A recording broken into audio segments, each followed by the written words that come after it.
Vi outro anjo voando pelo meio do céu, tendo um evangelho eterno para pregar aos que habitam na terra, e a cada nação, tribo, língua e povo, dizendo com voz forte: Temam a Deus e deem glória a Ele, pois é chegada a hora em que Ele vai julgar. E adorem aquele que fez o céu, a terra, o mar e as fontes das águas. Apocalipse 14, 6, 7. Era bem cedo de manhã, na cidade de Filadélfia. O sol estava começando a nascer. As ruas estavam vazias, exceto por um solitário motorista, sozinho num carro, que havia bebido demais na noite anterior. Enquanto dirigia pela rua bem cedo, eram 4 horas da manhã, ele notou à sua frente na rua 4 grandes sacos de pano. Um carro blindado havia ido a um banco na noite anterior. Aquele carro havia apanhado os depósitos feitos no banco durante o sábado e agora estava levando o dinheiro para um depósito federal. À medida em que o carro blindado andava, as 2 portas traseiras, as portas daquele carro blindado, abriram-se e 4 sacos de dinheiro caíram na rua. Eram 4 horas da manhã. O sol estava nascendo atrás dos prédios em Filadélfia. Uma brisa suave soprava e quando os 2 sacos caíram, abriram-se um pouco e a brisa soprou notas de dinheiro pelas ruas. Esse homem, um pouco bêbado, chegou àqueles 4 sacos. Ele rapidamente pisou no freio, saiu do carro e ficou super eufórico. Ia ficar rico, mais do que em seus sonhos. Abriu o porta-malas do carro, colocou o primeiro saco, colocou o segundo saco, colocou o terceiro saco, colocou o 4º saco. E enquanto saía dali, começou a sonhar com férias no México, sentado na praia como por milagre e aproveitando o sol. Que carga ele achara, que descoberta! Então ele dirigiu-se para a fronteira com o México. Essa história é verdadeira. Quando chegou à fronteira mexicana, o fiscal da fronteira do lado americano mandou ele parar. Eles verificaram o carro e, adivinhem só, encontraram 4 sacos cheios de dinheiro. É claro que eles ligaram para o escritório central, verificaram no computador e descobriram que aqueles 4 sacos de dinheiro eram de um banco de Filadélfia. Então o puseram na cadeia. Enquanto estava na prisão, ficou muito deprimido e terrivelmente desanimado. Quando falou com seu advogado, eles inventaram a seguinte estratégia: por que o homem não alegava insanidade temporária?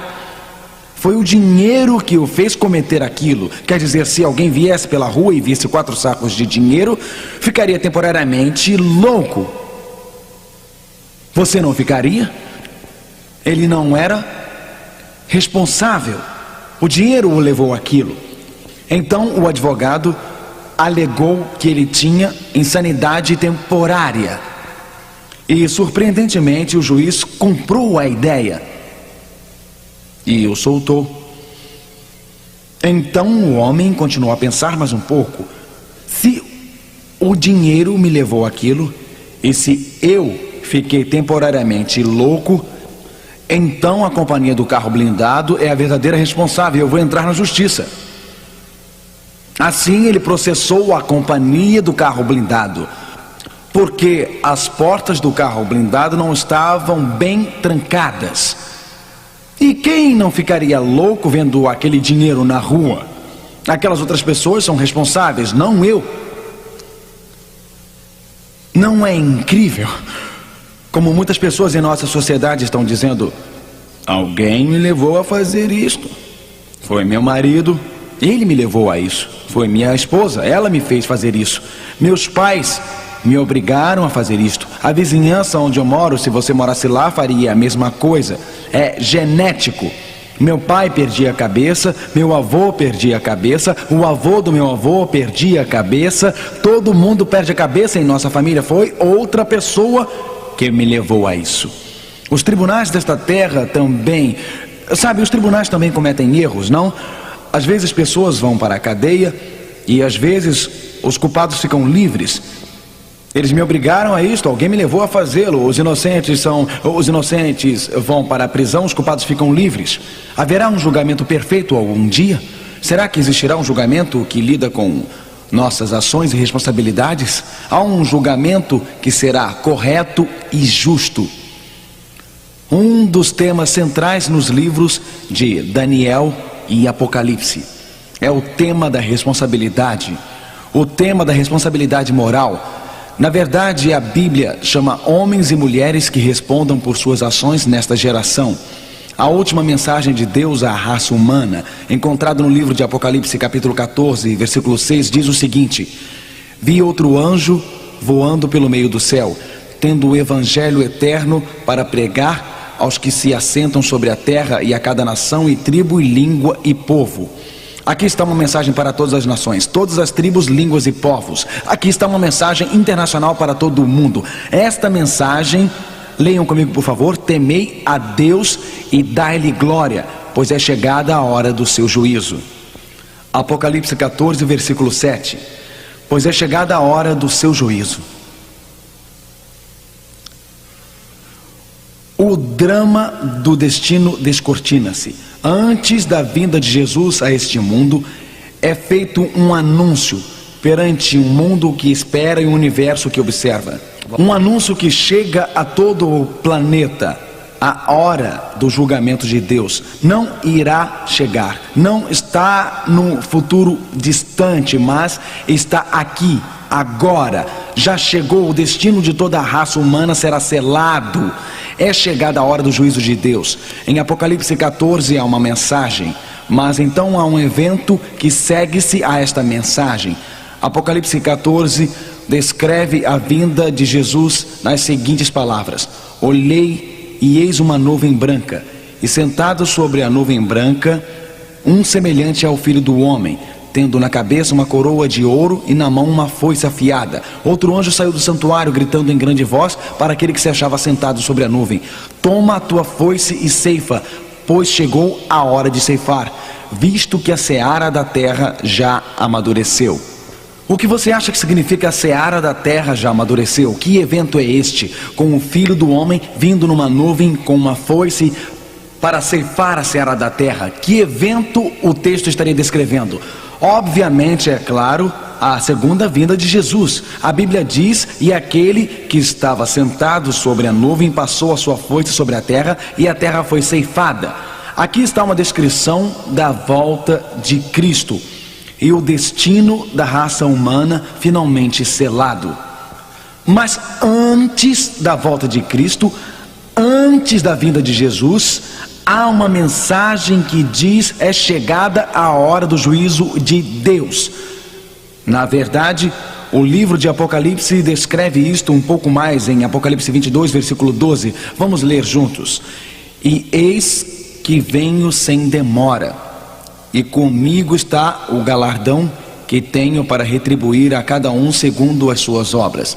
Se Jesus vem para dar recompensas, deve haver um julgamento antes da sua volta, para determinar quem recebe estas recompensas. A Bíblia diz: trago o galardão que tenho para retribuir. Então deve haver um julgamento para determinar quem receberá este prêmio quando Jesus vier. A Bíblia volta a este assunto do juízo vez após vez. Volta a este assunto do juízo, mas qual o significado deste julgamento? Deus não sabe quem está salvo e quem não está? Ele não sabe de tudo? Por que é necessário que ocorra um julgamento antes da vinda de Jesus? Há uma controvérsia no universo. Lembram-se que estudamos sobre o que um anjo rebelde, um anjo que Deus criou perfeito, um anjo que Deus criou com um fascinante brilho, que este anjo rebelou-se contra Deus. Este anjo disse: Deus é injusto. Este anjo disse: Deus é parcial. Este anjo disse que Deus quer tirar nossa felicidade e não dá-la a nós. Este anjo diz que Deus não está fazendo tudo que pode para nos salvar e nos redimir. Este anjo diz que Deus é parcial, que ele beneficia alguns.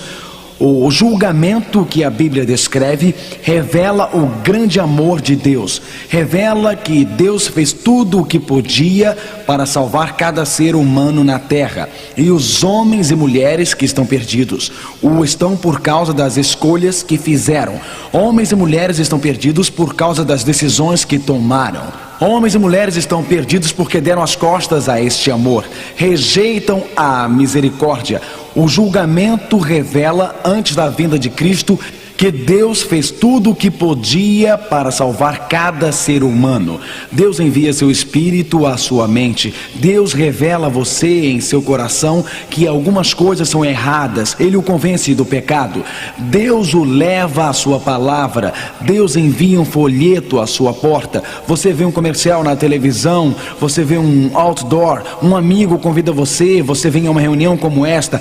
Deus está trabalhando de milhões de maneiras, não de 10 maneiras. Não de 2 maneiras para nos salvar. E o julgamento revela que aqueles que estiverem perdidos, aqueles que forem finalmente destruídos, aqueles que finalmente forem banidos eternamente da presença de Deus e estiverem perdidos, não estarão porque Deus não tentou alcançá-los. Estarão perdidos por causa de suas escolhas. Mas a Bíblia diz: importa que todos nós, note a universalidade disto, importa que todos nós compareçamos perante o tribunal de Cristo, para que cada um receba segundo o bem ou o mal que tiver feito por meio do corpo. 2 Coríntios 5, versículo 10. Todos precisamos comparecer, você e eu. Nós temos um assunto pendente com o nosso Deus. Nós temos este assunto, nossos destinos, as escolhas que fizemos, tudo será selado no julgamento que teremos com Deus.